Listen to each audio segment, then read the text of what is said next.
Question number 7 कहता है 31 मार्च 21 को ए लिमिटेड का चिट्ठा इस प्रकार था और उपयुक्त छुट्टी की तिथि को फर्म के डायरेक्टर्स ने रिडीमेबल प्रेफरेंस शेयर्स के शोधन का निश्चय किया कि शोधन आंशिक रूप से तो लाभों में से और पार्टली जो है वो आवश्यकता अनुसार हमें नए 100 रुपये वाले इक्विटी अंशों का 25% प्रीमियम पर निर्गमन करके करना है। तो यहाँ हम 100 रुपये वाले इक्विटी शेयर इशू करेंगे और वो इक्विटी शेयर हम 25 रुपये प्रीमियम पे इशू करेंगे, ये आपको ध्यान रखना है।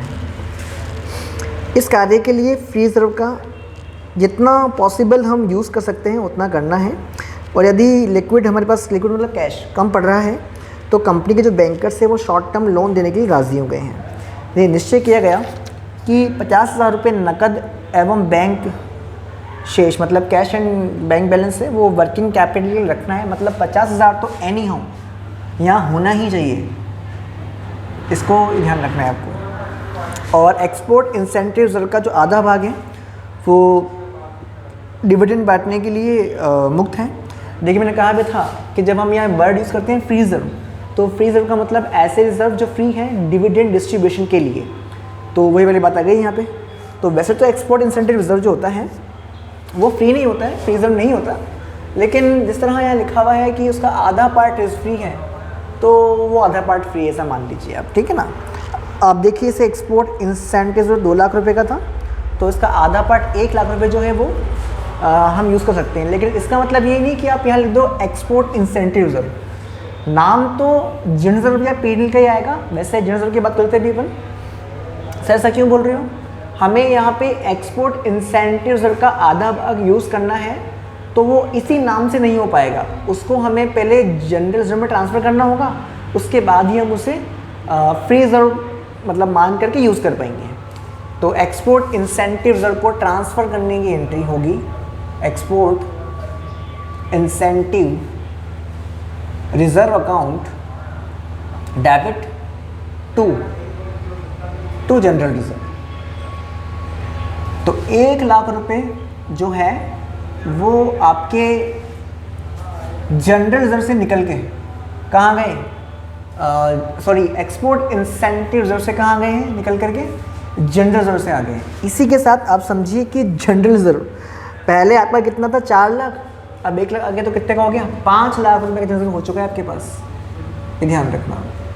दूसरी बात ये है कि इसके अलावा सिक्योरिटीज प्रीमियम रिजर्व है और एक्सपोर्ट रिजर्व का जो आधा पार्ट 1 लाख का बचा है वो है जिसका हम यूज़ नहीं कर सकते क्योंकि फ्री रिजर्व नहीं है।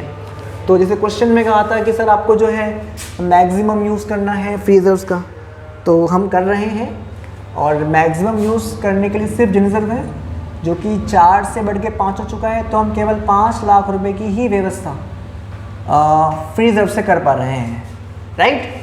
तो आप समझिए आपको रिडम्पशन करना है प्रेफरेंस शेयर का 10 लाख रुपए का। आपके मन में आएगा नहीं सर इसमें तो 2,000 रुपये जो हैं वो कॉल्स इन अरियर है और आपने तो कहा था कि रिडीमेबल प्रेफरेंस शेयर जो होते हैं इनका रिडम्पशन उन्हीं शेयर्स का हो पता जो फुल्ली पेडअप होते हैं, तो आप 9,98,000 की व्यवस्था करो या ऐसा कुछ आपके मन में आ सकता है। देखो अच्छा क्वेश्चन है, आपको समझना होगा कि हमने टोटल प्रेफरेंस शेयर जो इशू कर रखे हैं ना वो 10 लाख रुपए कर रखे हैं, लेकिन इस इशू में से जो फुल्ली पेडअप है और जो नॉट फुल्ली पेडअप है वो आपको थोड़ा समझना पड़ेगा। हालांकि आसान सी बात है बट फिर भी एक बार हम इस पर बात कर लेते हैं।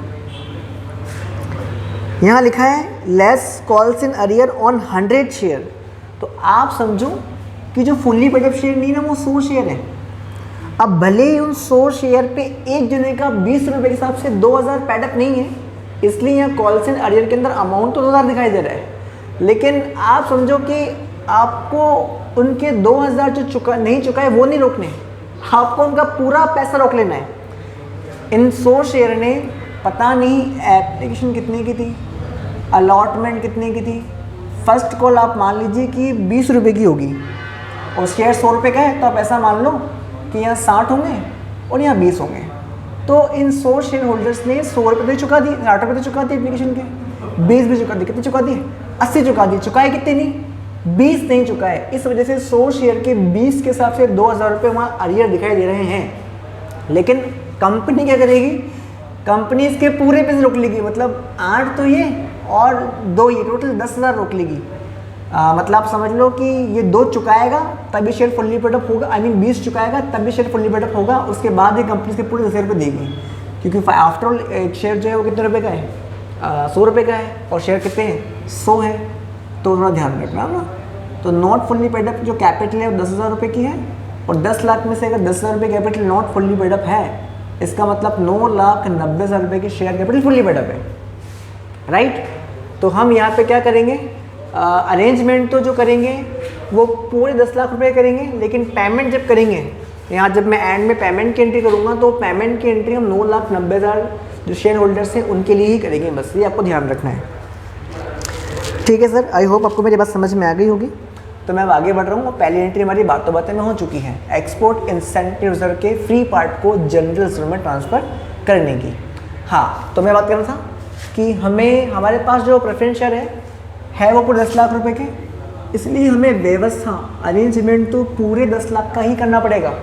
एक बात ये भी है कि इस 10 लाख में से 5 लाख रुपए जनरल रिजर्व से व्यवस्था हो चुकी है, तो बाकी जो बचा अमाउंट है वो 5 लाख रुपए, और इस 5 लाख रुपए के लिए आप 100 वाले शेयर इशू करेंगे। इसका मतलब आपको 5,000 प्रेफरेंस शेयर इशू करने, इक्विटी शेयर इशू करने पड़ेंगे 100 वाले, और इनको भी आपको 25 रुपये प्रीमियम पे इशू करना होगा।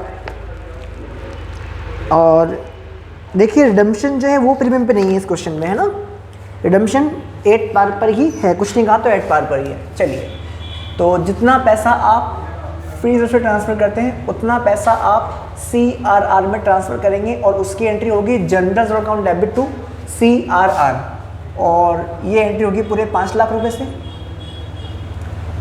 और इस क्वेश्चन में हम नए शेयर इशू कर रहे हैं, हाँ जी सर कर रहे हैं, तो एंट्री होगी bank account debit to equity share capital to securities premium. इसमें इक्विटी शेयर कैपिटल जो है आपका वो है 5 लाख रुपए का। अब 5,000 शेयर इशू कर रहे हैं, इनकी फेस वैल्यू 100 रुपये है, तो कैपिटल का अमाउंट बनता है 5 लाख, और इन 5,000 शेयर पे 25 रुपये पर शेयर आप क्या दे रहे हैं, प्रीमियम लेंगे। तो ये आपका होता है 1,25,000 रुपये, और टोटल होता है 6,25,000 रुपये। ठीक है सर। अब क्योंकि हम यहाँ रिडम्पशन जो है प्रीमियम पर नहीं है, इसलिए प्रीमियम पे व्यवस्था करने की एंट्री नहीं कर रहे हैं। इसके बाद हमारी जो अगली एंट्री होगी वो होगी इनको रिडम्पशन ड्यू करने की। एंट्री होगी -% redeemable preference share capital account debit. अब ध्यान रखना, ये जो एंट्री होगी वो 9,90,000 रुपये से होगी। इसमें हम क्या करेंगे,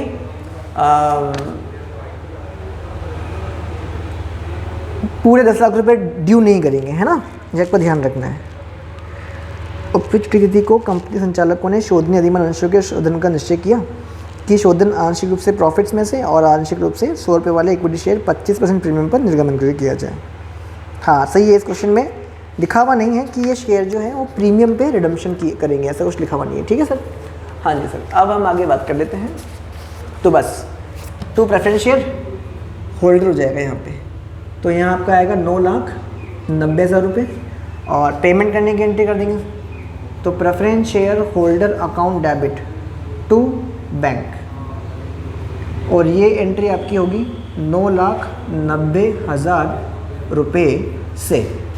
ठीक है सर। अब आप समझिए, बस ये एंट्री हो चुकी है। अब हम यहाँ इफेक्ट दिखाते हैं बैलेंस शीट पे कैसे होने वाला है इसका। इक्विटी शेयर कैपिटल आपके पास पहले से ही, समझना,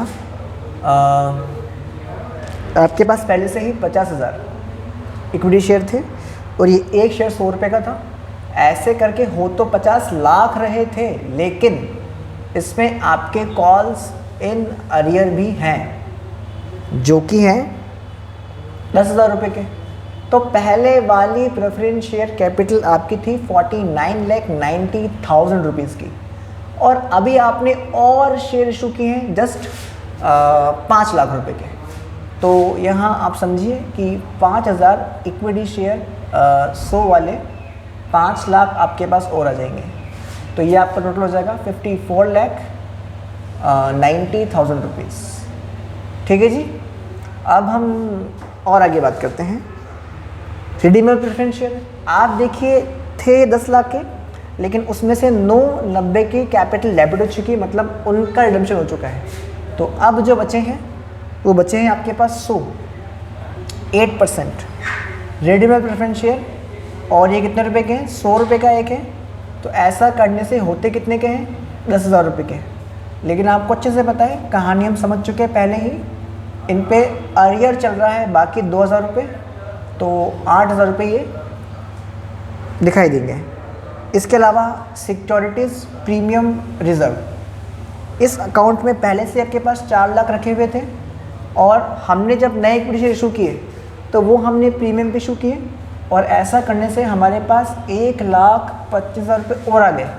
तो अब हमारे पास प्रीमियम के अंदर 5,25,000 रुपये इकट्ठे हो चुके हैं।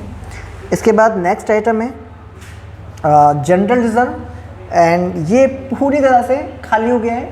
सर खाली कैसे हुआ? 4 लाख का पहले था, 1 लाख का ये आया, 5 लाख का हो गया, और पूरा 5 लाख का हमने CRR में ट्रांसफ़र कर दिया। तो जनरल रिज़र्व के नाम पे अब यहाँ कुछ नहीं बचा हमारे पास। और एक्सपोर्ट इंसेंटिव रिज़र्व जो पहले 2 लाख का था, उसमें से 1 लाख हमने ट्रांसफ़र कर दिया है जनरल रिज़र्व में। तो अब ये केवल 1 लाख रुपए का ही बचा है, जो है दिखाई देगा आपको। इसके अलावा आप समझिए CRR एक नया रिज़र्व क्रिएट हुआ है, कैपिटल रिडम्पशन रिज़र्व, और ये अमाउंट है 5 लाख। इसके अलावा क्रेडिटर्स ये आपके बचे हैं, और ये है 4 लाख रुपए के। इसके अलावा एसेट साइड बात करते हैं तो टेंजिबल एफ है, ये है आपका 40 लाख, पहले मतलब जितना था उतना ही है, इसमें कोई चेंज नहीं हुआ है।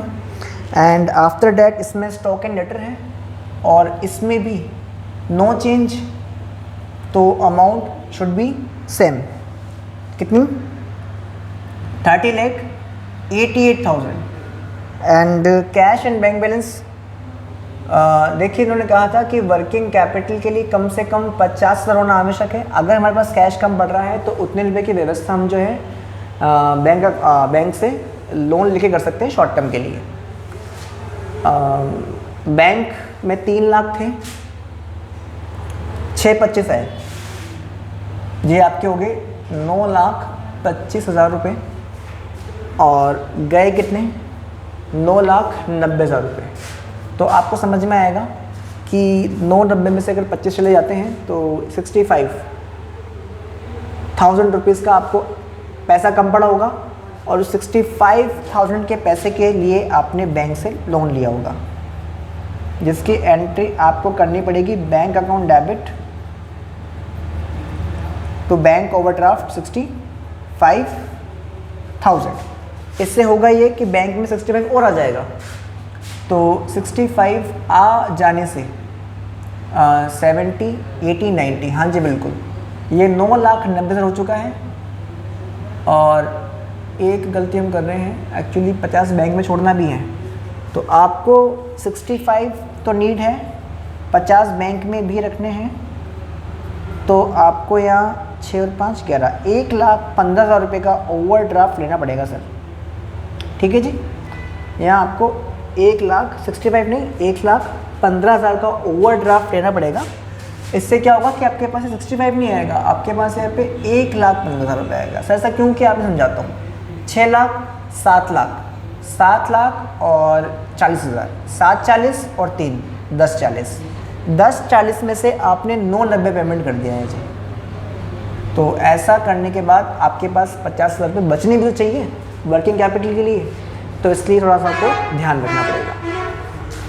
ठीक है, बैंक अकाउंट डेबिट कर दिया मैंने। अच्छा, ये आपकी बैंक ओवरड्राफ्ट लायबिलिटी है, तो इस तरफ दिखाई देगी बैंक ओवरड्राफ्ट, और ये अमाउंट आएगी आपकी 1,15,000 रुपीज़। ठीक है सर, तो बैलेंस शीट में आने वाली आइटम्स मैंने लिख दी हैं। अब हम एंट्रीज के थ्रू बात करते हैं। यहाँ 2 टिक हो चुके हैं, 2 टिक हो चुके हैं, 3 टिक हो चुके हैं। प्रेफरेंस शेयर होल्डर से होल्डर कट जाएगा और अब सब कुछ ट्रिक हो चुका है, कुछ नहीं बचा। ठीक है जी। तो आप समझिए कि यहाँ आपका जो टोटल हो रहा है 40 लाख 30 70 लाख 8 और 5 13 71,38,000 हो रहा है। यहाँ बात करते हैं अमाउंट ज़्यादा है,